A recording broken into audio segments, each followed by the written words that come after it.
All right, guys, what do we do if our toddler is anxious about sleep or anxious during the day? How can we modify the approach? The first things first. If you feel like your child has an anxiety issue, talk to your pediatrician. Discuss the extent of the issue. Discuss whether you need professional help in dealing with that issue. The reason that I mention this is because we modify some of our approaches to nighttime sleep based on the level of anxiety of the child. It probably goes without saying, but techniques that involve separation from a parent for prolonged periods of time, things like closing the door, etc.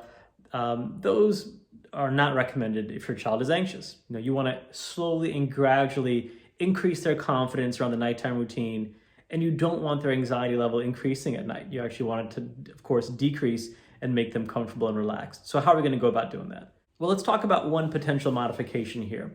This is called the camping out technique. This is a technique you can also use for infants, but for toddlers especially, if they have lots of issues with anxiety and you want them to sleep in their own room independently, if that is your family's goal, then the camping out method may be for you.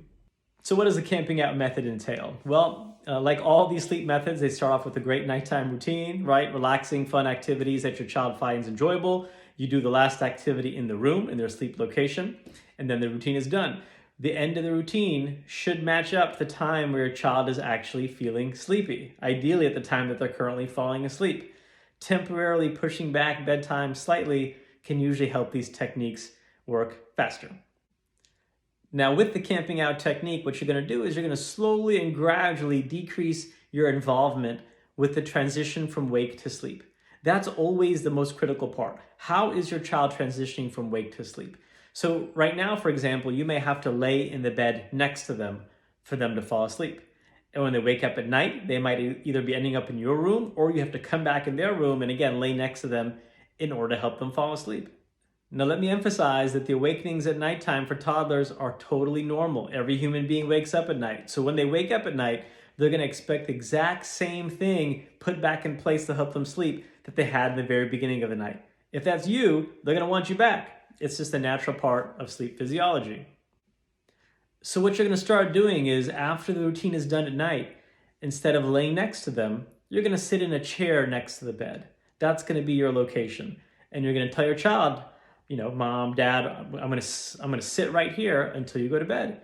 If you wake up at night, I'm happy to come right back here, but you're going to sit in the exact same chair next to the bed.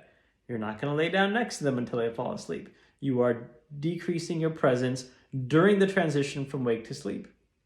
After about a week of doing this, if your child is now going to sleep quickly with you sitting right next to the bed, then you're going to move your chair 3 feet away from the bed. Again, this is only after the routine is done. So you're going to do all the fun stuff with them, you're going to read to them, you're going to cuddle with them, all that stuff that you enjoy. We're not taking out any of that stuff. But when the routine is done, now your chair is going to be 3 feet away from the bed until they fall asleep. Then you're going to leave. They wake up at night, same position, 3 feet away from the bed. And you're going to do that for a week. After a week of that, you're going to move the chair 6 feet away. After a week of that, you're going to move the chair 9 feet away. Or you're going to move it right outside their room, right behind the wall. You can still hear them. They can still talk to you, but you're out of the line of vision. And you're going to encourage them to fall asleep with you sitting at that distance. So what you're doing is you're slowly teaching them how to become a self-soother or an independent sleeper. And yet you're still instilling confidence and you're not increasing their anxiety because you're still around. Now, once things are going well and your child is falling asleep independently on their own, hopefully you can start just doing your nighttime routine and then leaving and going into your own room or going about your activities at night. Again, this is the camping out technique, particularly helpful if your child is anxious. It can be helpful if your child isn't anxious. It's also an option that you can use. But I hope that helps. And again, if your child does have anxious tendencies, please talk to your pediatrician and see if you need to get extra help. All right, sleep well, my friends.